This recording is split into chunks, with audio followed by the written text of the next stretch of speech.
Welcome to all. स्वागत आप सभी का अनअकैडमी के लाइव सेशन में। और हम आ चुके हैं अभी लाइव 12th क्लास का लेक्चर हम आज स्टार्ट करने जा रहे हैं। 2-3 दिन की छुट्टी के बाद मैं आ रहा हूं, क्योंकि मैं अक्सर छुट्टी करता नहीं हूं। आपको पता ही है, कोई बड़ा ही रीजन होगा जो मैंने आपको बता ही दिया था टेलीग्राम पे।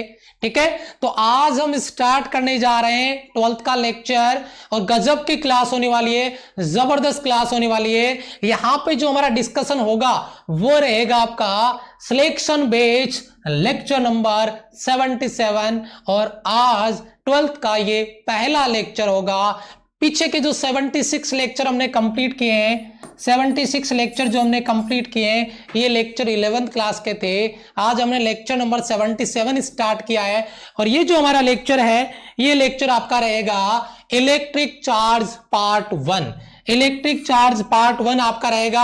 बहुत ही गजब टॉपिक होने वाला है, जबरदस्त टॉपिक होने वाला है। जो भी बच्चे एक बार क्लास में आ चुके हैं, सभी बच्चों से दिल से एक रिक्वेस्ट रहेगी, प्रत्येक बच्चा एक शेयर कम से कम क्लास का जरूर करें और कमेंट में लिख दें।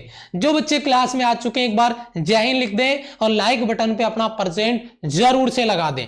आज आपका जोश नेक्स्ट लेवल पे मुझे प्रत्येक बच्चे का देखना चाहिए और वो आप ही करेंगे। ठीक है, चलिए तो यहां पे देखिए, आज का लेक्चर बहुत इंटरेस्टिंग होगा। इलेक्ट्रोस्टैटिक्स हम पढ़ने वाले हैं। गजब के विजुअल इफेक्ट की जहां जरूरत पड़ेगी वो भी लगाएंगे और गजब लेवल पे कॉन्सेप्ट क्लियर करेंगे। इलेक्ट्रोस्टैटिक्स में इलेक्ट्रिक चार्ज का पार्ट 1 हम आज करने जा रहे हैं। एक एक पॉइंट को क्लियर करेंगे, क्लास में ही आपको याद करवा देंगे, क्लास में आपके मतलब स्कैन हो जाएंगे सारे के सारे कॉन्सेप्ट। ठीक है, तो चलिए देखिए, क्लास को स्टार्ट करने जा रहा हूं। बहुत ही गजब के कॉन्सेप्ट होंगे।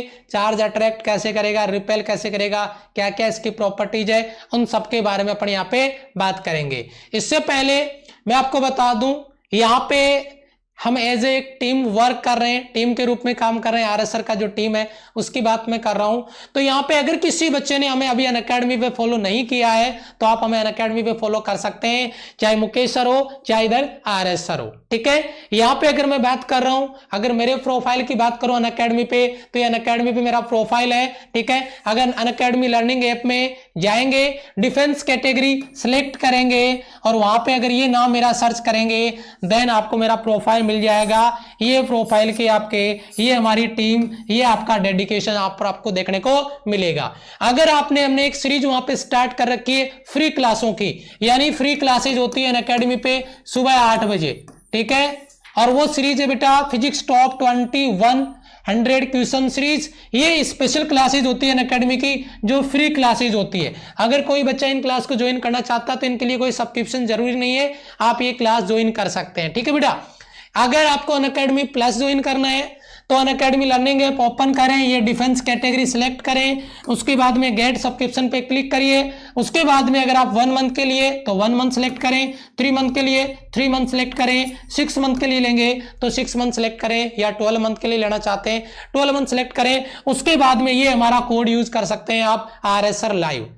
ठीक है, ये हमारा कोड आप यूज कर सकते हैं आरएसआर लाइव। देन आपको वहां पे 10% का प्लस सब्सक्रिप्शन पे ऑफ आ जाएगा, डिस्काउंट मिल जाएगा। और सबसे अहम बात जो मैं बात करने जा रहा हूं, आप हमें टेलीग्राम ग्रुप पे ज्वाइन कर सकते हैं और हमारा जो टेलीग्राम ग्रुप रहेगा उस पर आपको पीडीएफ भी मिलेगा और क्लासों का अपडेट भी मिलेगा। और हमारा जो टेलीग्राम चैनल है उसका नाम है टीम आरएसआर। लगभग 4-4.5 हजार बच्चों ने ज्वाइन कर लिया है, 4 से 4.5 हजार बच्चों ने ज्वाइन किया है टीम आरएसआर। ठीक है, डिस्क्रिप्शन में लिंक भी डाल देंगे, आपको वहां से भी मिल जाएगा। आप टेलीग्राम पे डायरेक्ट भी जाके सर्च कर सकते हैं, search on Telegram team RSR and join our Telegram channel. ठीक है बेटा, ये हमारी क्लासों का शेड्यूल हो गया बेटा। सुबह 8 बजे ये अनअकैडमी स्पेशल क्लास है, सुबह 8 बजे पहली क्लास। उसके बाद में सिलेक्शन बेच आरएसआर की क्लास 11 बजे, ये देख ही रहे हैं आप। उसके बाद में मैथ्स की क्लास अनअकैडमी सॉरी आपका द वॉरियर्स बेच कोर्स में मैथ्स की क्लास 12 बजे आरएसआर यूट्यूब चैनल पे। टॉप 1000 मैथ्स की क्लास 1:30 बजे और उसके बाद में RS Aggarwal full solution maths की क्लास शाम को 6 बजे। ये सारी क्लासें आरएसआर यूट्यूब चैनल की है। ये आपकी कंप्लीट इंफॉर्मेशन हो गई जिस क्लास के रिगार्डिंग मैंने आपको दिया है। अब स्टार्ट करने जा रहे हैं इलेक्ट्रोस्टैटिक्स। हाउस द जोश, reply on like button, comment section में एक बार जय हिंद मेरे सोल्जर जरूर से लिख दे बेटा। आगे चले, इंपॉर्टेंट टॉपिक का वीडियो बना दूंगा। मैं स्टार्ट करने जा रहा हूं बेटा। सबसे पहले देखिए पहला टॉपिक आपका जिस पे अपन डिस्कस करने जा रहे हैं, और वो टॉपिक रहेगा आपका इलेक्ट्रोस्टैटिक्स में आपका इलेक्ट्रिक चार्ज। गजब का कॉन्सेप्ट होगा। चार्ज को आज फील करेंगे कि चार्ज का इंपॉर्टेंस क्या है, चार्ज की कहानी क्या है। ठीक है, तो चलिए इसकी कहानी को समझते हैं। इसमें सबसे पहले इसको जैसे नाम दिया गया है इलेक्ट्रोस्टैटिक्स। ठीक है, इलेक्ट्रो को अलग कर देते हैं, स्टैटिक्स को अलग कर देते हैं, तो एक कहानी बन जाती है रेस्ट वाले चार्ज का स्टडी करना। यानी अगर कोई चार्ज विराम में रखा हुआ है, अगर कोई चार्ज रेस्ट में रखा हुआ है, तो हम उसको इलेक्ट्रोस्टैटिक्स कह देते हैं। यानी स्थिर विद्युत की, इसको हिंदी में क्या कहते हैं, स्थिर विद्युत की। यानी स्थिर चार्ज का, यानी रेस्ट में रखे हुए चार्ज का अगर अपन स्टडी करते हैं, वो उसका अध्ययन करते हैं कि वो कैसे काम करेगा, क्या फील्ड जनरेट करेगा, है कि नहीं है, वो सारी चीजें अगर अपनी स्टडी करें रेस्ट वाले चार्ज के लिए, तो हम उसको इलेक्ट्रोस्टैटिक्स कह सकते हैं, स्थिर विद्युत की कह सकते हैं। तो यहां पे स्थिर विद्युत की यानी इलेक्ट्रोस्टैटिक्स का मतलब है केवल और केवल उन विद्युत आवेशों का स्टडी करना जो कि क्या है, रेस्ट में है या विराम में। बात एक ही है, रेस्ट या विराम, स्थिर या विराम अवस्था में। तो इलेक्ट्रोस्टैटिक्स में उन चार्ज को हम स्टडी करेंगे जहां पे चार्ज आपका क्या रहेगा, रेस्ट में रहेगा, विराम में रहेगा। चले बेटा आगे। यस सर, शाबाश। एक बार मैंने अब बच्चों को, प्रत्येक बच्चे से एक रिक्वेस्ट किया था, शायद अगर आपके दिल तक मेरी आवाज पहुंची और क्लास को आपने शेयर नहीं किया तो भैया नाइंसाफी कर रहे हो। मैंने कहा सभी बच्चों से एक रिक्वेस्ट है, एक एक शेयर अपने ग्रुप में जरूर करें, बच्चों को क्लास के लिए इन्फॉर्म करें कि 2-3 दिन बाद में क्लास आ रही है, तो बच्चों को पता नहीं होगा क्लास का, इसलिए मैं ये बात आपको बोल रहा हूं। और बहुत गजब के कॉन्सेप्ट होंगे, टोटल कॉन्सेप्ट को फील करने वाले हैं। देखिए यहां पे ये जो मैंने डेफिनेशन दिया, उसके बाद में एक नोट पॉइंट मैंने डाला हुआ है। ठीक है, इस नोट पॉइंट को मैं एक बार थोड़ा सा अलग वे में आपको एक्सप्लेन करना चाहूंगा, जरा ध्यान दीजिए।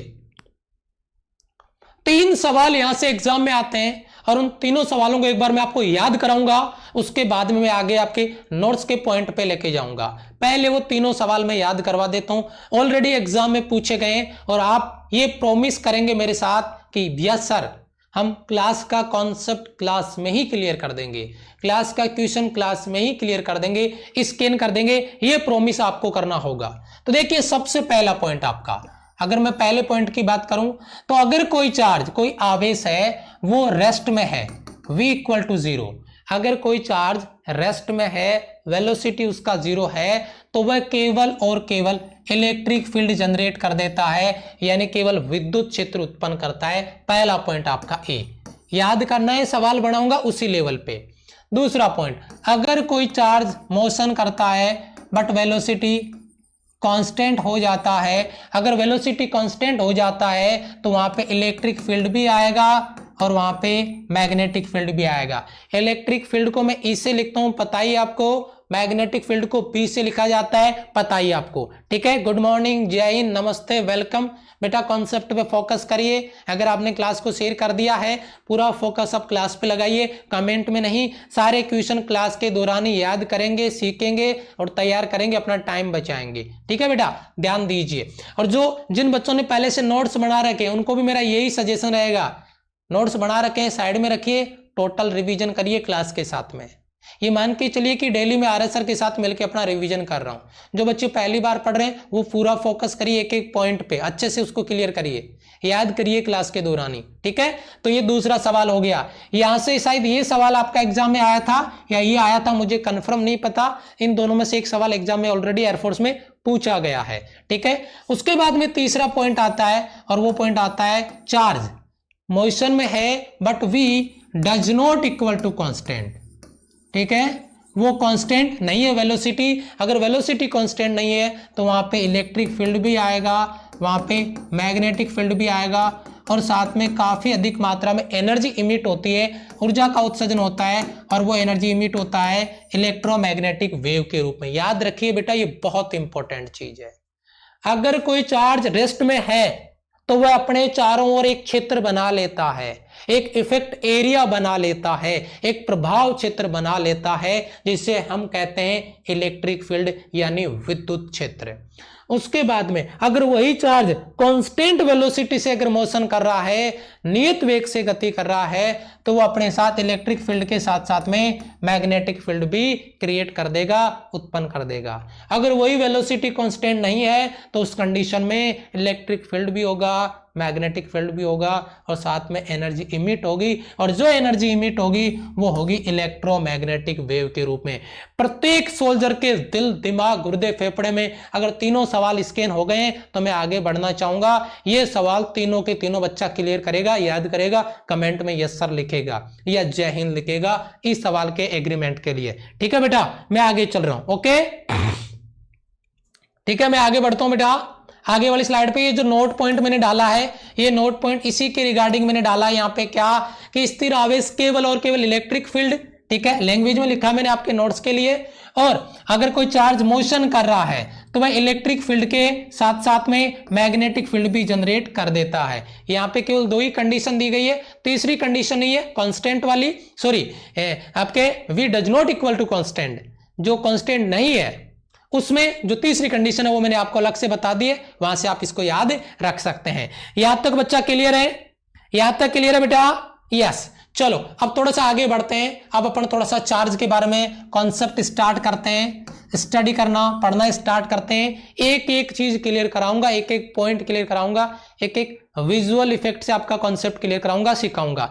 जरा ध्यान दीजिएगा बेटा, क्या कॉन्सेप्ट है? लाइक चार्ज रिपेल और अपोजिट चार्ज अट्रैक्ट है। आप एक देखिए, मैंने क्या रखा है, एक स्टैंड है आपका, और उस स्टैंड पे एक मैंने स्पेयर रखा हुआ है जिसपे पॉजिटिव चार्ज है। उसके बाद में मैंने दो स्पेयर लिए, एक स्पेयर पे नेगेटिव चार्ज है, एक पे पॉजिटिव चार्ज है। तो अगर इस स्पेयर को मैं लेके आता हूं तो ये अट्रैक्ट करता है, लेकिन अगर इस पॉजिटिव चार्ज की बात करूं तो इसको मैं पास में रखा और ये दूर जा रहा है, जबकि नेगेटिव पास आ रहा है। यानी पॉजिटिव नेगेटिव में अट्रैक्शन हो रहा है और पॉजिटिव पॉजिटिव में रिपल्सन हो रहा है, प्रतिकर्षण हो रहा है। ये बहुत इंपॉर्टेंट चीज है, बहुत इंपॉर्टेंट सवाल है। ये आपको एक थोड़ा सा फील कर लेना है कि पॉजिटिव नेगेटिव का ये कॉन्सेप्ट क्या है, ठीक है।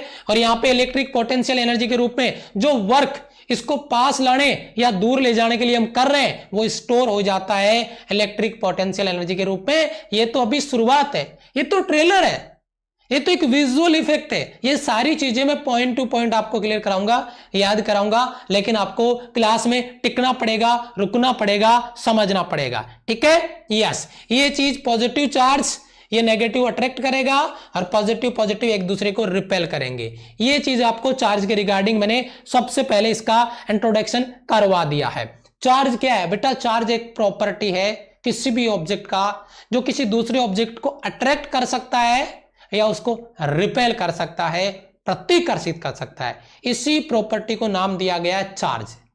यानी किसी वस्तु को आकर्षित करना या उसको प्रतिकर्षित करना, अट्रैक्ट करना और रिपेल करने की जो प्रॉपर्टी है उसी को नाम दिया गया है चार्ज। उसे कहते हैं हमें आवेश। तो आपको नोट्स में क्या लिखना है? आपको नोट्स में लिखना है चार्ज को डिफाइन करना है। वो डेफिनेशन क्या है कि किसी वस्तु का वह गुण जिसके कारण वह किसी अन्य वस्तु को, अन्य किसी ऑब्जेक्ट को, अदर ऑब्जेक्ट को, चार्ज ऑब्जेक्ट को या तो अट्रैक्ट करेगा, आकर्षित करेगा, या रिपेल करेगा, प्रतिकर्षित करता है। उसी प्रॉपर्टी का नाम है चार्ज, उसी प्रॉपर्टी का नाम है आवेश। बताइए जरा, क्लियर है यहां से? बताइए जरा, क्लियर है यहां से बेटा?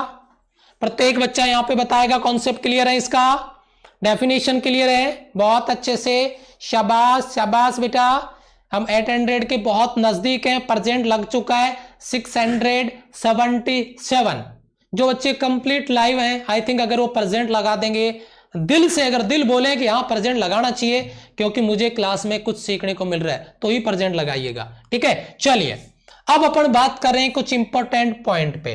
डेफिनेशन आपका क्लियर हो गया बेटा? चार्ज का डेफिनेशन बता दिया, बेसिक कॉन्सेप्ट बता दिया। चार्ज क्या है? चार्ज एक किसी भी वस्तु की प्रॉपर्टी है जो किसी दूसरे ऑब्जेक्ट को, चार्ज ऑब्जेक्ट को या तो अट्रैक्ट कर सकता है, अगर अनलाइक चार्ज है, अगर पॉजिटिव नेगेटिव है तो अट्रैक्ट करेगा, या रिपेल करेगा अगर सेम चार्ज है तो अट्रैक्शन और रिपल्सन की ये जो प्रॉपर्टी है इसी को नाम दिया गया है चार्ज। अब अपन इसकी कुछ प्रॉपर्टीज, कुछ डेफिनेशन देखते हैं, कुछ इसके गुण देखते हैं और ये बहुत इंपॉर्टेंट होने वाले हैं। एक एक स्लाइड से एक एक सवाल, दो दो सवाल तैयार करने वाले हैं। ठीक है, जरा ध्यान दीजिए। देखिए बेटा, सबसे पहला पॉइंट यहां पे मैं आपको जो क्लियर करवाने वाला हूं बेटा, चार्ज के दो सवाल बनते हैं यूनिट के रिगार्डिंग। चार्ज के यूनिट के रिगार्डिंग दो सवाल बनते हैं, एक सबसे छोटा यूनिट और एक सबसे बड़ा यूनिट। आपको सवाल बनाया जा सकता है, अगर चार्ज के यूनिट की बात करें तो सबसे छोटा यूनिट आपका फ्रैंकलिन, याद करिएगा बेटा, सबसे छोटा यूनिट है वो चार्ज का फ्रैंकलिन होता है। वैसे यूज नहीं आता है, इतना ध्यान रखिए, छोटा यूनिट फ्रैंकलिन है। और सबसे बड़ा यूनिट है आपका फेराडे। ठीक है, फेराडे, फेरड नहीं बेटा, कुछ बच्चे फेरड बोल देते हैं। फेरड बेटा कैपेसिटेंस यानी धारिता का यूनिट है, धारिता का मात्रक है फेरड, फेरड नहीं फेराडे। और एक कूलम में अभी मैं आगे लिखाऊंगा आपको, जब इसकी बात आती है ये सवाल बनता है आपका। अगर एक कूलम की बात करेंगे तो वो जाएगा 96,500 एक फेराडे में, सॉरी एक फेराडे में, मैं आप मुझे एक फेराडे लिखना चाहिए। एक फेराडे में 96,500 कूलम आवेश होता है। बहुत बड़ा यूनिट है, बहुत बड़ा मात्रक है। काम में तो ये भी नहीं आता है, अपन कूलम लेते हैं और अपना काम हो जाता है। कूलम के रूप में अपन इसको डिफाइन करते हैं। तो दोनों चीज क्लियर है बेटा, याद हुआ। सबसे छोटा यूनिट, स्मॉलेस्ट यूनिट आपका वो जाएगा फ्रैंकलिन, सबसे बड़ा यूनिट फेराडे। एक फेराडे में कितने, 96,500 कूलम। क्लियर है बेटा? यस, शाबाश, बिल्कुल बिल्कुल। हाँ, तो एक चीज यहां पे सबसे छोटे यूनिट और बड़े यूनिट का तो मैंने कॉन्सेप्ट आपको क्लियर करवा दिया। लेकिन अगर मान लो आपको ये पूछे कि इसका ये एमकेएस है, मान लो सीजीएस यूनिट पूछ ले, तो सीजीएस यूनिट होता है इसका स्टेट कूलम। और मैं अगर आपको ये कहूं इसका सीजीएस यूनिट, आगे भी बात करूंगा मैं, यहां पर भी याद करवा देता हूं। सीजीएस यूनिट में अगर मैं लिखता हूं इसको एक कूलम, तो मैं इसको लिखूंगा 3 × 10⁹ स्टेट और coulomb, state coulomb, 3 × 10⁹ state coulomb. याद करने का अभी का अभी क्लास में याद करने का। सबसे छोटा यूनिट फ्रैंकलिन, सबसे बड़ा यूनिट फेराडे। अगर सीजीएस में यूनिट आप ले लेते हो तो इसका हो जाएगा एक कूलम में 3 × 10⁹ स्टेट कूलम। ये आपका सीजीएस यूनिट है। ये क्या है बेटा? CGS unit. ये ट्रेलर है, मूवी पूरा आगे दिखाऊंगा मैं इसके रिगार्डिंग। अभी शुरुआत में मैंने एक्स्ट्रा बता दिया आपको, ताकि जब मैं आगे रिवाइज करूं तो आपको और अच्छे से याद हो जाए। ठीक है, अगर एग्री कर रहे हैं कि सर याद हो गया, आगे चलिए, तो मैं आगे बढ़ता हूं। एक सवाल और याद करिए, राइट और रॉन्ग स्टेटमेंट का सवाल। क्या? Charge does not depends on velocity of object. ये वेलोसिटी ऑफ ऑब्जेक्ट है, जो आवेश है वो वेग पे निर्भर नहीं करता है। मेरे पास ये ऑब्जेक्ट है, इसके पास एक कूलम चार्ज है। अगर इस ऑब्जेक्ट को मैं लेके भागता हूं, मैं इसको गाड़ी में रख देता हूं और गाड़ी 80 km/h की स्पीड से दौड़ रही है, तो क्या इसका चार्ज इंक्रीज कर जाएगा? क्या इसका चार्ज डिक्रीज कर जाएगा? No, charge does not depends on velocity. आवेश जो है वो वेलोसिटी पे डिपेंड नहीं करता है, वेग पे डिपेंड नहीं करता है। चाहे कोई भी आपका सिस्टम हो, कोई भी आपका तंत्र हो, किसी पर भी डिपेंड नहीं करता है। किसी भी तंत्र में वेलोसिटी पे डिपेंड नहीं करता। ये बहुत इंपॉर्टेंट सवाल है राइट और रॉन्ग स्टेटमेंट का। क्लियर बेटा? शाबाश, बहुत बढ़िया सवाल आपका। यहां से आवेश वेग पे डिपेंड नहीं कर रहा है। जितने सवाल एग्जाम में बनेंगे वो सारे सवाल मैं यहां पर आपको बना के दे रहा हूं। ठीक है, इसके बाद में देखिए और सवाल क्या बनता है। यहां से और सवाल बनता है आपका, वो देखिए क्या है। पहला पॉइंट हो गया, ये आपका पहला, ये आपका दूसरा, ये तीसरा पॉइंट देखिए। और यहां से भी सवाल एग्जाम में आया है, आएगा, आगे भी पूछा जाएगा। क्या? गुरुत्वाकर्षण बल प्रकृति का सबसे दुर्बल बल। वीकेस्ट फोर्स की बात करें तो ग्रेविटेशनल फोर्स। एग्जाम में सवाल आया है, मैं इसकी बात यहां पे क्यों कर रहा हूं अभी आगे पता चल जाएगा आपको। वीकेस्ट फोर्स है वो ग्रेविटेशनल फोर्स है। अगर अपन बात करें तो ग्रेविटेशनल फोर्स आपका सबसे दुर्बल बल, वीकेस्ट फोर्स है। और अगर बात करें न्यूक्लियर फोर्स की, नाभिकीय बल की, तो स्ट्रॉन्गेस्ट फोर्स है, सबसे प्रबल बल है। न्यूक्लियर फोर्स स्ट्रॉन्गेस्ट, छोटा बम बहुत बड़ा धमाका वाली बात है, केवल और केवल न्यूक्लियस में अप्लाई होता है। बहुत ही कम रेंज है इसकी, लेकिन जहां पे भी लगता है जी जान के साथ में लगता है। स्ट्रॉन्गेस्ट फोर्स न्यूक्लियर फोर्स, नाभिकीय बल। वीकेस्ट फोर्स ग्रेविटेशनल फोर्स, गुरुत्वाकर्षण बल सबसे वीक होता है। याद रखिएगा, यहां से एग्जाम सवाल में मतलब सवाल एग्जाम में पूछे गए हैं, पूछे जाएंगे आगे भी, याद रखिएगा। पहला पॉइंट आपका क्लास के दौरान ही याद हो रहा है, कमेंट में रिप्लाई करेंगे यस सर। याद रखना इस बात को, हवा बना के उड़ा नहीं रहा हूं मैं, कचरा नहीं कर रहा हूं मैं, क्योंकि वो मेरी आत्मा कभी गवाही नहीं देती इसके लिए। मैं एक टॉपिक कम पढ़ा दूंगा, लेकिन जो पढ़ाऊंगा वो सॉलिड पढ़ाऊंगा। ठीक है, चलिए आगे बात करते हैं। एक बहुत अहम सवाल है, सर इस पॉइंट की बात आप यहां पे क्यों कर रहे हैं? इसकी बात तो हमें न्यूक्लियस वाले चैप्टर में करनी चाहिए, लेकिन इसको एक लिंक करने का एक रीजन है, जब चार्ज की बात हो रही है, जब आवेश की बात हो रही है, तो फिर मुझे न्यूक्लियर फोर्स को यहां पे लगाना पड़ा। बाकी इसका अपन कहते हैं कि ये ट्रेलर है, मूवी तो अपने न्यूक्लियस वाले चैप्टर में देखेंगे, क्योंकि अभी हमें यह नहीं पता कि न्यूक्लियर फोर्स होता क्या है। लेकिन एक छोटा सा सवाल जो बन रहा है चार्ज के रिगार्डिंग, उस सवाल की बात मैं आपको करवा देता हूं, उस सवाल के बारे में आपको बता देता हूं। जो नाभिक में जो बल लगता है, मैं आपको इमेज बना के बता देता हूं, एक स्लाइड में ले लेता हूं अलग से। बेटा ये चीज देखिएगा, ये मान लो आपका न्यूक्लियस है, और नाभिक में कौन रहता है बेटा? प्रोटॉन और न्यूट्रॉन। नाभिक में दो लोग रहते हैं, प्रोटॉन और न्यूट्रॉन। इनकी सुरक्षा कौन करता है? इनकी सुरक्षा करता है आपका इलेक्ट्रॉन। इनकी सुरक्षा कौन करता है? इलेक्ट्रॉन करता है। इलेक्ट्रॉन चारों ओर चक्कर लगाता है। तो आप मुझे ये बताइए, नाभिक में प्रोटॉन और न्यूट्रॉन है, मान लो इधर और कोई प्रोटॉन है और कोई न्यूट्रॉन है, तो नाभिक में जो लगने वाला बल है वो डिपेंड नहीं करता है, प्रोटॉन प्रोटॉन पे एफ लग रहा है तो न्यूट्रॉन न्यूट्रॉन पे भी एफ लग रहा है, और न्यूट्रॉन प्रोटॉन पे भी एफ लग रहा है। न्यूक्लियर फोर्स, नाभिकीय बल, मेरी बात को ध्यान से सुनिए, न्यूक्लियर फोर्स, नाभिकीय बल does not depends on charge, आवेश पे डिपेंड नहीं करता है। वो प्रोटॉन प्रोटॉन पे भी उतना ही लगता है जितना न्यूट्रॉन न्यूट्रॉन पे लगता है, और वो प्रोटॉन न्यूट्रॉन पे उतना ही लगता है जितना इन दोनों पे लगता है। एफ एफ और F does not depends on charge. अगर चार्ज पे डिपेंड करता तो आप तो कह देते सर न्यूट्रॉन पे तो चार्ज ही नहीं होता, तो उस पे बल क्यों लगेगा? लेकिन नाभिक में लगने वाला बल आवेश पे डिपेंड नहीं करता है। मोस्ट इंपॉर्टेंट आपका सवाल जिसकी मैं बात कर रहा हूं, ये सवाल आपका देखिए, नाभिकीय बल nuclear force does not depends on charge, आवेश पे डिपेंड नहीं करता है। बस इतनी चीज दिमाग में रखिए, बाकी चीज मैंने क्लियर कर दी है। प्रोटॉन प्रोटॉन हो गया, उसके लिए भी बल एफ लग रहा है। न्यूट्रॉन न्यूट्रॉन हो गया, उसके लिए भी बल एफ लग रहा है। अगर प्रोटॉन न्यूट्रॉन हो गया तो उसके लिए भी बल एफ लग रहा है। लिख दिया मैंने, ये बल proton proton proton neutron neutron neutron पे सेम रूप से वर्क करता है, सेम फोर्स अप्लाई होता है, समान बल लगता है। क्या कह रहे हैं मेरे सोल्जर? समझ में आया बेटा?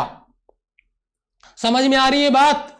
अरे ये चीज यहां पे डालने का एक ही मकसद था, मैं इसका पूरा मूवी आपको दिखाऊंगा न्यूक्लियस वाले चैप्टर में, लेकिन अभी चार्ज की जब बात आ गई तो मैंने ये कॉन्सेप्ट आपको क्लियर करवा दिया, ये पॉइंट आपको बता दिया। चलिए मेरे सोल्जर आगे आ जाते हैं और टाइप्स ऑफ चार्ज की बात कर लेते हैं। बहुत इंटरेस्टिंग चीज है, जब चार्ज की बात हो रही है, जब चार्ज की बात हो रही है तो उसके बच्चों की बात नहीं होगी। चार्ज के दो टाइप्स होते हैं, एक होता है पॉजिटिव और एक होता है नेगेटिव। अब कोई बच्चा तीसरा सवाल कर लेगा क्या कि सर उदासीन, तो भैया उदासीन तो उदासीन है, चार्ज थोड़ी ना है। समझ रहे हो बात है? चार्ज तो दो ही प्रकार के, एक पॉजिटिव और दूसरा नेगेटिव, एक पॉजिटिव और दूसरा नेगेटिव। यानी मेरा कहने का मतलब है कि there are two types of charge, number one positive, number two negative. अब यहां से बेटा इस पॉजिटिव नेगेटिव का कि कौन सी वस्तु पॉजिटिव होगी कौन सी वस्तु नेगेटिव होगी, इसके लिए एक चीज आपको फील करनी होगी। और अगर आप उस बात को एग्री करते हो तो मैं इस पॉइंट से थोड़ा सा हटके आपसे 1 मिनट बात कर लूं और हमेशा हमेशा के लिए जो आपने रट्टा मार के रखा हुआ कॉन्सेप्ट का, उस कॉन्सेप्ट को खत्म कर दूं, क्लियर कर दूं। एक बार कमेंट में एग्री कर दीजिए।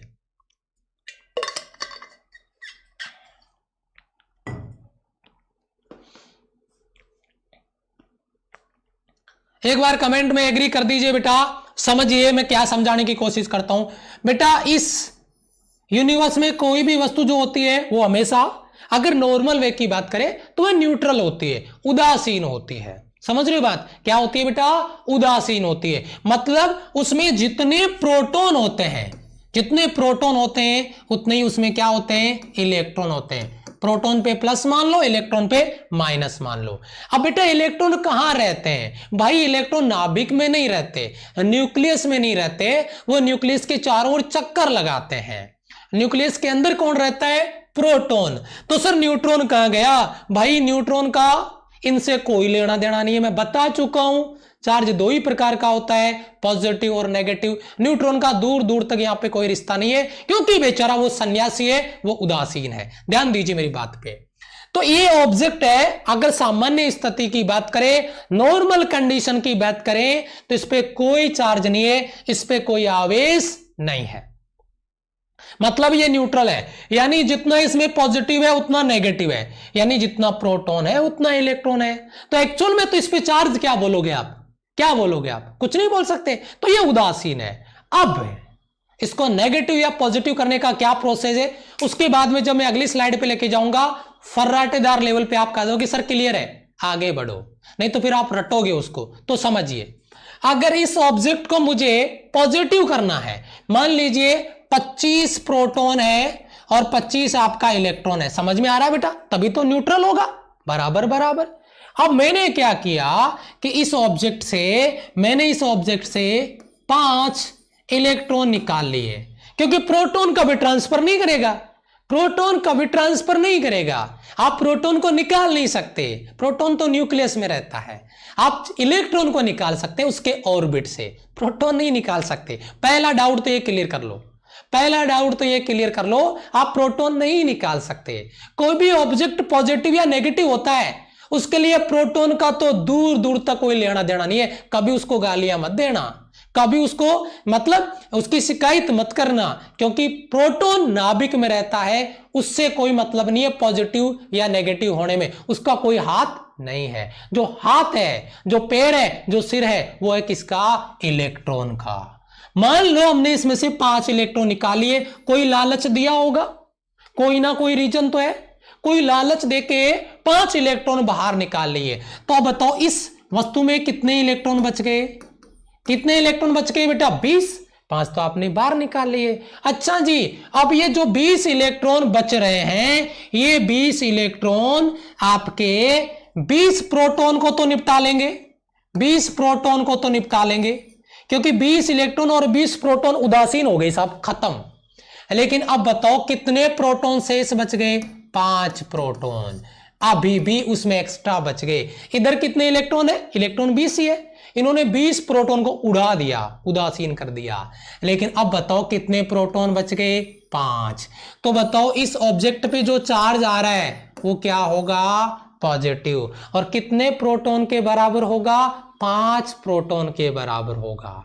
समझ में आया, क्योंकि वो 5 प्रोटॉन जो बच रहे हैं उनको कोई न्यूट्रल करने वाला नहीं है। अगर करना है तो ये 5 इलेक्ट्रॉन वापस उसको दे दो, फिर से न्यूट्रल हो जाएगा। इस प्रकार किसी वस्तु से इलेक्ट्रॉन निकाल के पॉजिटिव किया जा सकता है, या इलेक्ट्रॉन देके नेगेटिव किया जा सकता है। अगर इलेक्ट्रॉन देंगे उसको तो वह नेगेटिव होगा, और अगर इलेक्ट्रॉन से लेंगे तो वह पॉजिटिव होगा। इसी आधार पे किसी ऑब्जेक्ट को पॉजिटिव या नेगेटिव होने की कहानी आपको बताई गई है। मेरे हिसाब से ये जो मैंने अपना मेथड आपको बताया है, किसी वस्तु को पॉजिटिव या नेगेटिव करने का एक कॉन्सेप्ट आपको बना के दिया, बिल्कुल शॉर्ट में। शायद आपने इसको फील किया होगा, शायद आपने इसको समझा होगा, तो आप लाइक बटन पे प्रेजेंट लगा के बता सकते हैं इस पॉइंट के बारे में, अगर आपने अब तक प्रेजेंट नहीं लगाई है तो। अब मैं आपको आगे लेके चलता हूं। अब मेरा बच्चा, मेरा सोल्जर इसको देखते ही फोड़ देगा।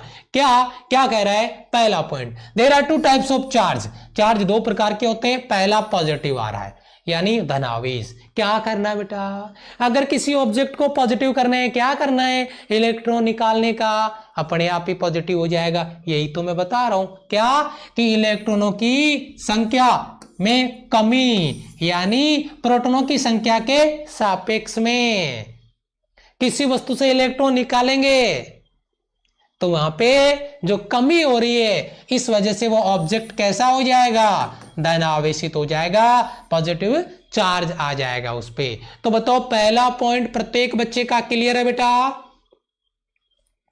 शांत रहो, ध्यान दीजिए। ये बच्चा एक कमेंट में क्या कर रहा है भाई, अरे शर्म नहीं आ रही भाई किसी को? अरे वाह बेटा, बहुत बढ़िया, बहुत आगे जाएगा, बहुत बढ़िया, शाबाश, क्या बात है, वाह, बहुत बढ़िया, अच्छे संस्कार है, बच्चों ने बहुत अच्छे संस्कार दिए तेरे पेरेंट्स ने, बहुत अच्छा बेटा, बहुत आगे जाएगा। ठीक है, ध्यान दीजिए। तो यहां पे अगर मैं बात कर रहा था धनावेशित चार्ज की, मतलब पॉजिटिव कैसे होगा, और अगर मैं यहां पे बात कर रहा हूं नेगेटिव की यानी ऋणावेश की, तो ये ऋणावेश क्या है? ऋणावेश है बेटा अगर किसी ऑब्जेक्ट को इलेक्ट्रॉन दे दिया जाए, जैसे ये ऑब्जेक्ट है, अगर ये उदासीन है, प्रेजेंट टाइम में ये न्यूट्रल है, मैंने इसको 5 इलेक्ट्रॉन दे दिए, इसने 5 इलेक्ट्रॉन ले भी लिए, तो इस पे कौन सा चार्ज आ जाएगा? नेगेटिव चार्ज आ जाएगा। उदासीन आवेश होने की वजह से आपने अतिरिक्त इलेक्ट्रॉन दिया और उस पर नेगेटिव चार्ज आ गया। ये नेगेटिव का मतलब हो गया इलेक्ट्रॉनों की संख्या में वृद्धि करना, नेगेटिव चार्ज उसको देना, यानी इलेक्ट्रॉन उसको देना, किसके कंपैरिजन में? प्रोटॉन के कंपैरिजन में, यानी प्रोटॉन से ज्यादा इलेक्ट्रॉन उसको दे दिए। पहले बराबर बराबर थे, अब आपने और एक्स्ट्रा में दे दिए, और जब आपने और एक्स्ट्रा में दिया तो फिर आगे मुझे क्या ही बताना, पॉजिटिव नेगेटिव वाला प्रत्येक बच्चे का डाउट क्लियर हो गया होगा। क्लियर है बेटा? शाबाश, क्लियर है बेटा? यहां से प्रत्येक बच्चे का डाउट क्लियर है पॉजिटिव नेगेटिव का? क्लियर है बेटा? क्लियर है बेटा? बहुत अच्छे से, शाबाश, पॉजिटिव नेगेटिव। अब एक अहम सवाल जो मैं आपको समझा चुका हूं, अरे भैया पॉजिटिव होना इलेक्ट्रॉन का निकलना, नेगेटिव होना इलेक्ट्रॉन का देना, अरे प्रोटॉन का कोई लेना देना है? प्रोटॉन का कोई हाथ है इसमें? नहीं सर, जो भी हाथ पैर सिर है वो किसका है? इलेक्ट्रॉन का। मतलब क्या है ये देखिए, मैंने एक नोट पॉइंट डाला है जो कि बहुत इंपॉर्टेंट है। राइट और रॉन्ग स्टेटमेंट का सवाल बनाया जा सकता है, राइट और रॉन्ग स्टेटमेंट के रिगार्डिंग आपको कोई क्वेश्चन यहां से दिया जा सकता है। किसी वस्तु के आवेशित होने, किसी भी ऑब्जेक्ट को चार्ज होने के लिए इलेक्ट्रॉन ही रेस्पॉन्सिबल है, इलेक्ट्रॉन ही उत्तरदायी है, लेकिन प्रोटॉन का कोई लेना देना उसमें नहीं है। ये बात मैं इस पॉइंट के शुरुआत से आपको क्लियर करवा रहा हूं और उम्मीद करता हूं कि शायद आपका कॉन्सेप्ट, आपका डाउट क्लियर हो गया होगा। ठीक है, क्लियर है बेटा? क्लियर है बेटा? इलेक्ट्रॉन रेस्पॉन्सिबल है किसी भी ऑब्जेक्ट को पॉजिटिव या नेगेटिव करने के लिए। फिर बता रहा हूं, जो भी आपको शिकायत करनी हो इलेक्ट्रॉन की कर सकते हो, प्रोटॉन बेचारा नाभिक में बैठा रहता है चुपचाप शांत होके न्यूट्रॉन के साथ में, लेकिन उसका पॉजिटिव नेगेटिव करने में कोई हाथ नहीं है। ये बात मैं आपको क्लियर करवा चुका हूं, प्रत्येक बच्चे का डाउट क्लियर हो जाना चाहिए। ठीक है, यस, क्लियर है बेटा? क्लियर है? यहां से चलो आगे बढ़ते हैं।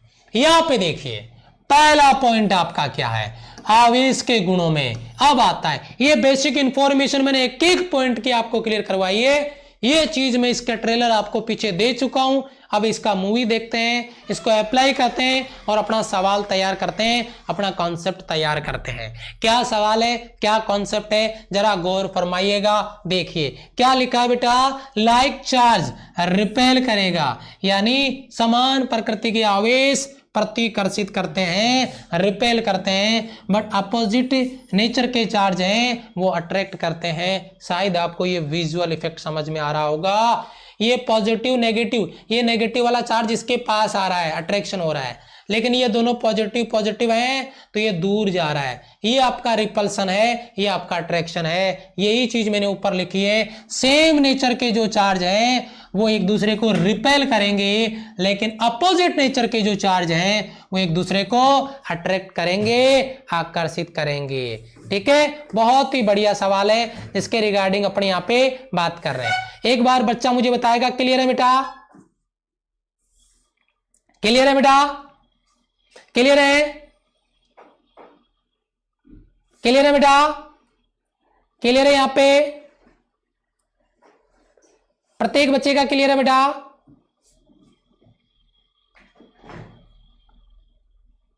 शाबाश शाबाश, रिप्लाई करे एक बार प्रत्येक बच्चा। क्लियर है? बहुत अच्छे, शाबाश, वेरी गुड बेटा। और कोई? यस सर, जल्दी रिप्लाई करिए बेटा, fast. Reply on like button, शाबाश शाबाश शाबाश, यस यस, चलो। और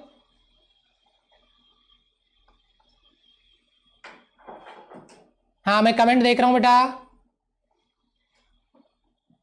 चलो ध्यान दीजिए बेटा, ध्यान दीजिए। ओके, बेचारा प्रोटोन, एक बच्चे का कमेंट आ रहा है, प्रोटोन को बेचारा बोल रहा है। चलिए देखिए, यस शाबाश, क्लियर है। अब आपके कमेंट लेट आते हैं थोड़ा सा बेटा। रिपल्सन और अट्रैक्शन का कॉन्सेप्ट आपका क्लियर है, थोड़ा सा आगे बढ़ते हैं। Yes sir, yes sir, okay चलो आगे बढ़ते हैं। ध्यान दीजिए दूसरी प्रॉपर्टीज की, पहली प्रॉपर्टी आपका क्लियर है, सेम चीज है, same pole same charge repel करेगा, अपोजिट चार्ज अट्रैक्ट करेगा। उसके बाद में देखिए आगे बढ़ते हैं बेटा, ये देखिए क्वांटाइजेशन ऑफ चार्ज, क्या बात है बेटा। इलेक्ट्रॉन वो बला है, मतलब इलेक्ट्रॉन का मिनिमम जो आवेश है वो एक इलेक्ट्रॉन के बराबर हो सकता है। और वो कितना हो सकता है, एक इलेक्ट्रॉन के बराबर कितना हो सकता है बेटा, आपको पता ही होगा 1.6 into 10 to the power negative 19 coulomb. अब आप इसके और आगे टुकड़े नहीं कर सकते, यानी आप ये नहीं कर सकते इलेक्ट्रॉन का आधा, इलेक्ट्रॉन का चौथाई, है ना, ऐसा नहीं हो सकता। ये पूर्ण गुणज होता है, यानी इसको लिखने का एक ही तरीका है, Q बराबर प्लस माइनस एन ई। ये इलेक्ट्रॉन का जो वैल्यू है उसका पूर्ण गुणज होगा, और n का वैल्यू कभी 1/2 नहीं होगा, कभी 3/4 नहीं होगा, कभी 5/7 नहीं होगा। n का वैल्यू पूर्ण संख्या 1 2 3 4 5 6 7 8 9 10 ऐसे हो सकता है। 1/2 नहीं होगा, 3/2 है, 7/5 है, ऐसी वैल्यू इसकी नहीं होती है। ये बहुत अच्छा न्यूमेरिकल यहां से बनाया जा सकता है, बहुत ही अच्छा क्वेश्चन बनता है। कई बार आपको नंबर ऑफ इलेक्ट्रॉन पूछ लेता है, कई बार आपको टोटल चार्ज पूछ लेता है, इलेक्ट्रॉनों की संख्या देके। ठीक है, क्लियर है बेटा, यहां से प्रत्येक बच्चे का डाउट क्लियर है। आगे चले, देखो अगले वाले पॉइंट पे आते हैं। ये पहला पॉइंट हो गया, दूसरा और ये तीसरा पॉइंट देखिए। तीसरा पॉइंट क्या है, तीसरे पॉइंट पे ध्यान दीजिए, प्रकृति का संभव सबसे छोटा आवेश मिनिमम चार्ज, जिसे हम क्वांटम वैल्यू बोल सकते हैं, वो एक इलेक्ट्रॉन के आवेश के बराबर है। और अगर अपन उस वैल्यू की बात करें तो मैं ऑलरेडी आपको याद करवा चुका हूं, ये मिनिमम वैल्यू है चार्ज की, इसे क्वांटम वैल्यू कहते हैं या चार्ज क्वांटा कहते हैं। ये देखो क्वांटम लिखा हुआ है, या मूल आवेश कहते हैं। मेरे प्रत्येक सोल्जर को इस पॉइंट पे अलग से डिस्कस करने की जरूरत नहीं है। चार्ज का मिनिमम वैल्यू जिसे हम क्वांटम वैल्यू कह रहे हैं, और वो एक इलेक्ट्रॉन के आवेश के बराबर है 1.6 into 10 to the power negative 19 coulomb. ठीक है, यस, बहुत बढ़िया, शाबाश, क्लियर है बेटा। ओके, यस, चलो चलो बेटा, ओके आगे बढ़ते हैं। तीसरा पॉइंट हो गया, चौथा पॉइंट देखिए आपका क्या है, फोर्थ पॉइंट देखिए क्या है, किसी विलगित निकाय के लिए कुल आवेश का योग, टोटल चार्ज का जो सम है, योग है, वो कांस्टेंट रहता है, नियत रहता है। इसी आवेश का क्वांटम या मूल आवेश भी कहते हैं। बात वही है जो मैंने पीछे बताया है, टोटल एक आवेश है, मिनिमम वैल्यू है, क्वांटम वैल्यू है, उसके बाद में जितने भी चार्ज होंगे वो इसी अनुपात में आएंगे, Q बराबर प्लस माइनस एन ई। पूर्ण गुणज होंगे, n का वैल्यू 1 2 3 4 5 7 10 15 20 50 होगा, जिसके बारे में अपन यहां पे बात कर रहे हैं। ठीक है, यस, आगे चले एक बार। पॉइंट नंबर 4 आपका क्लियर है। पॉइंट नंबर 5, पॉइंट नंबर 5 बहुत ही इंपॉर्टेंट है, इस पे जरा ध्यान दीजिएगा। देखो बेटा, एमकेएस में, सीजीएस में और एक कूलम में कितनी वैल्यू होती है, ये चीज, ये वैल्यू है, जैसे मैंने बता दिया है। आप फटाफट एक बार कमेंट में रिप्लाई करेगा, प्रत्येक बच्चा रिप्लाई करेगा एक बार इस सवाल का। आपकी स्क्रीन पर है, तीनों पॉइंट का मुझे जवाब चाहिए, प्रत्येक बच्चा रिप्लाई करिए फटाफट से। बहुत बढ़िया, शाबाश, कमेंट रिपीट ना करिए बेटा, nanosecond 10 to the power negative 9 पता है ब्लॉक होने में। ठीक है, कमेंट रिपीट ना कर, सांड पत्ती ना करें। हाँ, 10 to the power negative 9 second पता है ना। एक बार देखना कौन है, ब्लॉक करना उसको, देख कौन है दीपक, ब्लॉक करो एक बार उसको। यस, आवेश का मात्रक एमकेएस में लिखिए, सीजीएस में लिखिए, कूलॉम में लिखिए। देखिए फटाफट से जल्दी बताइए, आंसर दीजिए। शाबाश शाबाश शाबाश।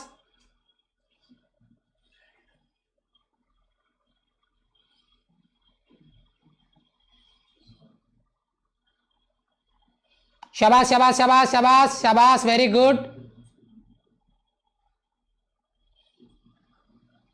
यस बेटा, देखिए आपको मैंने ये चीज अभी क्लियर करवा दी है। आपको बताया मैंने, एम केस में कूलॉम आता है, एम केस में क्या आता है, कूलॉम आता है। सीजीएस में आपका स्टेट कूलॉम आता है। सीजीएस में क्या बताया था मैंने, स्टेट कूलॉम, पीछे लिख के बताया था आपको भी।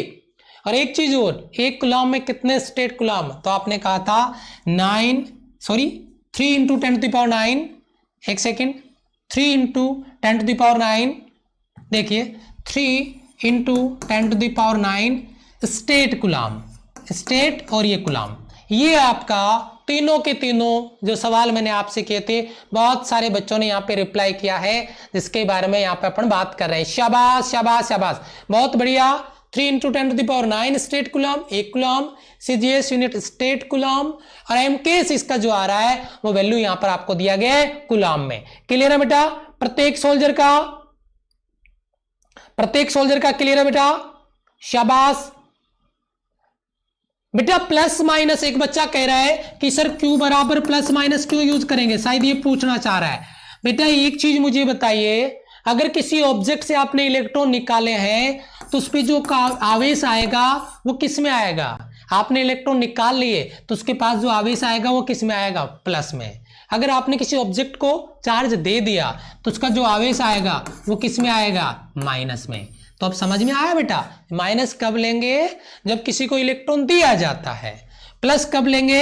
जब उसे इलेक्ट्रॉन निकाला जाता है। तो ये चीज मैं आपको ऑलरेडी क्लियर करवा चुका हूं पीछे कि ये पॉजिटिव नेगेटिव क्या क्या कॉन्सेप्ट है। ठीक है? यस, क्लियर है बेटा? क्लियर है बेटा? यहां से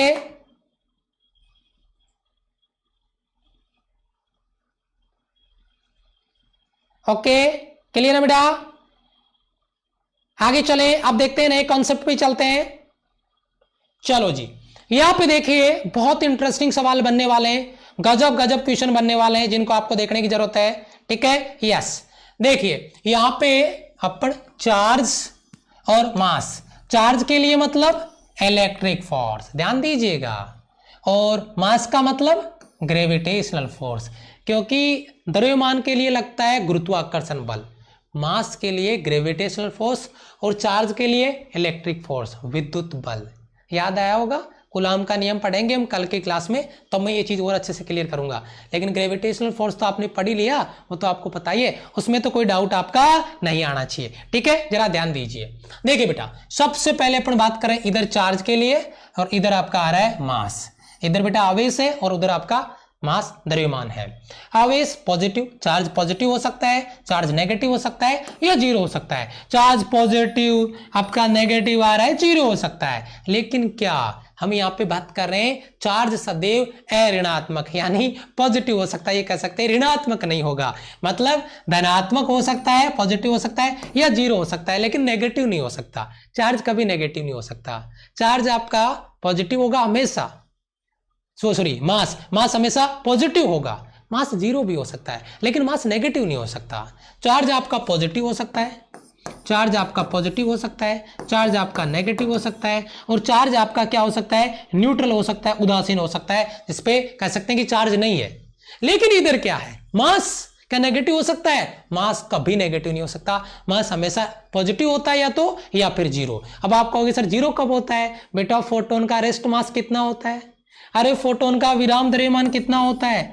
फोटोन का विराम द्रव्यमान कितना होता है पता आपको? जीरो, विराम अवस्था में। उसी की बात मैं कर रहा हूं। यानी मास को हमेशा वैसे पॉजिटिव लेके ही मानते हैं, हमेशा धनात्मक ही होता है, लेकिन जीरो इसकी कुछ रेयर कंडीशन है। जैसे फोटोन के लिए आ गया, फोटोन का रेस्ट मास, विराम द्रव्यमान कितना होता है? जीरो। कई बार एग्जाम में आया सवाल, पूछा गया है, आगे भी पूछा जा सकता है। ठीक है बेटा? क्लियर है? शाबाश, वेरी गुड, बहुत अच्छे, शाबाश। ठीक है? शाबाश शाबाश। देखिए आगे बढ़ते हैं दूसरे पॉइंट पे, यह है चार्ज से स्वतंत्र होता है। अभी अभी क्लियर करवाया मैंने, अभी अभी बताया, charge does not depends on velocity. आवेश वेग पे डिपेंड नहीं करता, चाल पे डिपेंड नहीं करता, लेकिन लेकिन लेकिन लेकिन मास, अगर अपन मास की बात करते हैं, mass depends on speed, depends on velocity, depend करता है किसके, आइंस्टाइन के ऊर्जा द्रव्यमान संबंध समीकरण से। आपके पास एक ऑब्जेक्ट है, अगर आप इसको धीरे से किसी ऑब्जेक्ट पे मारोगे तो चोट कम लगेगी, अगर इसको खींच के मारोगे तो चोट ज्यादा लगेगी। अरे भाई मास तो सेम ही था, फिर चोट ज्यादा क्यों लगी? क्योंकि वेलोसिटी क्या था, ज्यादा था। तो समझ में आया, mass depends on velocity but charge does not depends on velocity, does not depend on speed. बात एक ही है बेटा, फील करना इन चीजों को, ये कंपैरिजन ऐसे ही नहीं मिलेगा, बहुत गजब का कंपैरिजन है, बहुत गजब का कंपैरिजन है सर, शाबाश। ठीक है, यस। आगे चलते हैं, दूसरा पॉइंट आपका देखिए हो गया, तीसरा पॉइंट देखिए, यह संरक्षित रहता है। कौन कौन संरक्षित रहता है बेटा? चार्ज, चार्ज कंजर्व्ड रहता है, चार्ज की कंजर्वेशन की प्रॉपर्टी है, आवेश को ना क्रिएट किया जा सकता है ना डिस्ट्रॉय किया जा सकता है। हाँ, एक ऑब्जेक्ट से दूसरे ऑब्जेक्ट में ट्रांसफर किया जा सकता है, इसको क्रिएट नहीं कर सकते, डिस्ट्रॉय नहीं कर सकते, इसीलिए ये कंजर्व्ड है, संरक्षित है। ये उच्च ऊर्जा आकर्षणों में संरक्षित नहीं रहता। मास को कंजर्व्ड माना जा सकता है, लेकिन जो रेयर कंडीशन है, जिसमें अगर अपन यहाँ पे बात करें हाई एनर्जी जो आपका अट्रैक्शन दिया गया है, उच्च ऊर्जा आकर्षण दिया गया, एनर्जी का बहुत ज्यादा अट्रैक्शन अगर शो किया जाए तो वहां पे मास कंजर्व्ड नहीं रहता है, वहां पे द्रव्यमान संरक्षित नहीं होगा। ये इसकी रेयर कंडीशन है, लेकिन ये हमेशा कंजर्व्ड रहता है, ये हमेशा कंजर्व्ड नहीं रहता है। ठीक है, ये चीज क्लियर बेटा। उसके बाद में अगर अपन यहाँ पे आगे बात करें, अगला आपका पॉइंट नंबर 4, पॉइंट नंबर 4 क्या है? ये क्वांटीकृत राशि है। क्या बात है, ये क्वांटीकृत मतलब इसका क्वांटीकरण ज्ञात नहीं कर सकते बेटा। क्वांटीकृत बोले तो मिनिमम जो आवेश होता है वो इलेक्ट्रॉन के आवेश के बराबर होता है, 1.10⁻⁻⁹ कूलम। अगर आगे आवेश आएगा तो वह Q बराबर प्लस माइनस NE के रूप में आएगा, जहां पे N का वैल्यू 1 2 3 4 5 जो भी है ना। इसके टुकड़े नहीं किए जा सकते, ये 1/2 नहीं आता, ये 3/4 नहीं आता, 7/3 नहीं आता, 7/5 नहीं आता। ये आपका क्वांटीकृत राशि है, यानी ये क्वांटिटी है। ठीक है, लेकिन इसमें ऐसा क्वांटाइजेशन की जो प्रॉपर्टी है वो नहीं निकाली जा सकती, क्योंकि 5 किलो का मास है, 5 kg द्रव्यमान है, आपने इसको डिवाइड करके 2.5 kg लिख दिया, लिख सकते हैं। आपने इसको हाफ कर दिया, जो भी मास आया उसको लिख सकते हैं, चार्ज को नहीं लिख सकते, चार्ज के टुकड़े नहीं किए जा सकते, मास के कर सकते हैं। ठीक है, तो इसका क्वांटाइजेशन की जो प्रॉपर्टी है वो नहीं निकाली जा सकती, क्योंकि इसमें ये प्रॉपर्टी होती नहीं है, केवल चार्ज में होती है, मास में नहीं होती। उसके बाद में देखिए कुछ इंटरेस्टिंग फैक्टर अब आता है आपका, क्योंकि चार्ज के लिए आएगा इलेक्ट्रिक फोर्स और मास के लिए आएगा ग्रेविटेशनल फोर्स। तो पहला कंपैरिजन चार्ज और मास का, अब कंपैरिजन आएगा उनसे लगने वाले फोर्स का कंपैरिजन। और उसमें अगर सबसे पहले अपन बात करें कूलॉम नियम की, तो बेटा दो आवेशों के बीच में लगता है, एक आवेश आपका Q1 है, दूसरा आवेश आपका Q2 है, और बीच की दूरी R है। वैसे ये चीज मैं कल आपको पढ़ाऊंगा, लेकिन अभी मैं बता रहा हूं। तो F बराबर बेटा K Q1 Q2 बटा R²। यहाँ पे एक ऑब्जेक्ट है जिसका मास m1 है, दूसरा ऑब्जेक्ट है जिसका मास m2 है, बीच की दूरी m है। तो यहाँ पे लगने वाला ये Fe इलेक्ट्रिक होगा और ये Fg आपका ग्रेविटेशनल होगा, और ये होगा बेटा आपका कैपिटल G m1 m2 बटा R²। ये देखिए ये डिफरेंस है इलेक्ट्रिक फोर्स का और ग्रेविटेशनल फोर्स का। सबसे पहला जो फॉर्मूला जिस पे हम बात करने जा रहे हैं, क्लियर है बेटा? क्लियर है बेटा? शाबाश, जल्दी बताइए। फोर्स का कंपैरिजन क्लियर है? फोर्स का कंपैरिजन क्लियर है बेटा? जल्दी बताइए, फोर्स का कंपैरिजन क्लियर है? जल्दी बताइए। चलो दूसरा पॉइंट है बेटा, ये अट्रैक्शन पे आता है, इसमें तो हमेशा अट्रैक्शन ही रहता है, ये अट्रैक्शन भी आता है और रिपल्सन भी आता है, इसमें आकर्षण भी होता है और प्रतिकर्षण भी होता है। यानी जो कूलॉम बल है ये पॉजिटिव पॉजिटिव के लिए तो रिपल्सन, नेगेटिव नेगेटिव के लिए रिपल्सन, लेकिन अगर पॉजिटिव नेगेटिव है तो उसमें अट्रैक्शन। यानी ये अट्रैक्शन नेचर का भी होता है और रिपल्सन नेचर का भी होता है, ये अट्रैक्टिव नेचर के लिए भी और रिपल्सिव नेचर के लिए जाना जाता है। लेकिन लेकिन लेकिन ग्रेविटेशनल फोर्स, गुरुत्वाकर्षण बल, ऑलवेज किसको रिप्रेजेंट करेगा? अट्रैक्टिव नेचर को, यानी आकर्षण प्रकृति को रिप्रेजेंट करेगा हमेशा हमेशा। ये बहुत बड़ा कंपैरिजन है, एक बार इसको नोट करिए दिल दिमाग में, बहुत इंटरेस्टिंग पॉइंट होने वाला आपका। ठीक है, ये पहला पॉइंट। दूसरा पॉइंट है कूलॉम बल निर्वात में भी क्रियाशील होता है। बेटा ये दोनों ही, मैं कहूंगा कि दोनों ही फोर्स आपका, चाहे एफ ई हो इलेक्ट्रिक फोर्स हो या एफ जी हो आपका, ठीक है, ये दोनों के दोनों जो बल है आपके ग्रेविटेशनल फोर्स की अगर अपन बात करते हैं, इलेक्ट्रिक फोर्स की अगर बात करते हैं, ये वैक्यूम के लिए वैलिड है। तो ये कोई बहुत बड़ा कंपैरिजन नहीं है, ये तो एक ही चीज है, दोनों के दोनों ही वैक्यूम के लिए वैलिड है, दोनों ही निर्वात के लिए काम करते हैं बेटा। ठीक है, बहुत अच्छे, शाबाश। प्रेजेंट हो चुके हैं आपके 1121, बहुत अच्छे, क्या बात है, गजब आपका जोश। तीसरा पॉइंट हो गया। चौथा पॉइंट देखिए, स्थिर विद्युत कांस्टेंट, ये स्थिर विद्युत कांस्टेंट में यहां पे लिख देता हूं के, अभी फॉर्मूला याद आया, है बराबर के Q1 Q2 बटा R स्क्वायर वाला, वो के कांस्टेंट है। वो डिफरेंट मीडियम के लिए डिफरेंट होता है, माध्यम के लिए अलग अलग होगा, अलग अलग मीडियम के लिए। जो आपका जो इलेक्ट्रिक कांस्टेंट है के, और डिफरेंट मीडियम के लिए डिफरेंट होगा, लेकिन ग्रेविटेशनल जो कांस्टेंट है कैपिटल जी, भैया ये सभी मीडियम के लिए सेम होता है। ये यूनिवर्स वैल्यू है, मैं आपको बता चुका हूं ग्रेविटेशन वाले चैप्टर में, सभी के लिए सेम होता है, लेकिन के डिफरेंट मीडियम के लिए डिफरेंट आएगा, लेकिन जी सभी मीडियम के लिए, सभी माध्यमों के लिए समान होगा, एक जैसा होगा। ठीक है बेटा, यस, ये कांस्टेंट रहता है हमेशा सभी मीडियम के लिए, ये चेंज होता रहता है, डिफरेंट मीडियम के लिए डिफरेंट आता है।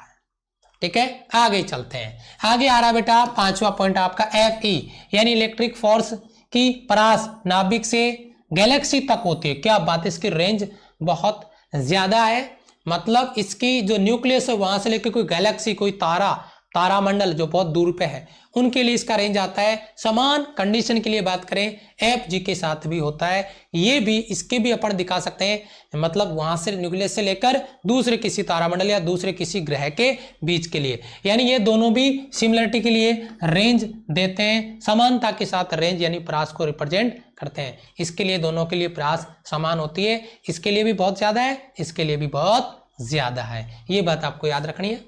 उसके बाद में देखिए पॉइंट नंबर 6 बहुत इंपॉर्टेंट है, बहुत इंपॉर्टेंट है। इलेक्ट्रिक फोर्स कंजर्वेटिव फोर्स भी है और सेंट्रल फोर्स है। ये संरक्षित बहुत इंपॉर्टेंट सवाल है, बहुत ज्यादा इंपॉर्टेंट है, याद रख लेना अभी का भी। ये कंजर्वेटिव नेचर का भी होता है और ये आपका सेंट्रल फोर्स है।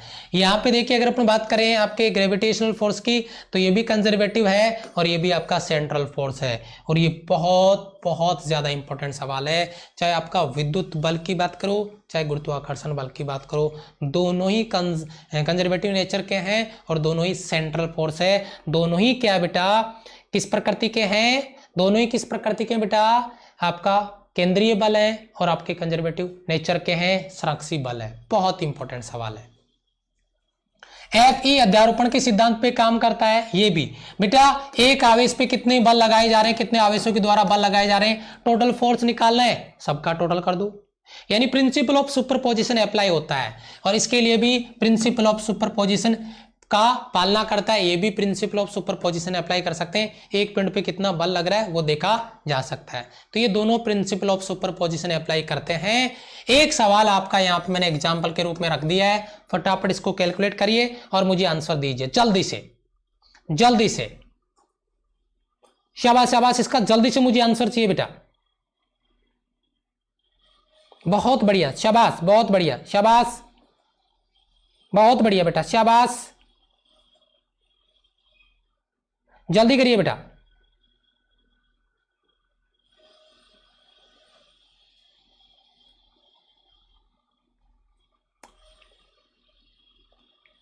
बहुत अच्छे, शाबाश,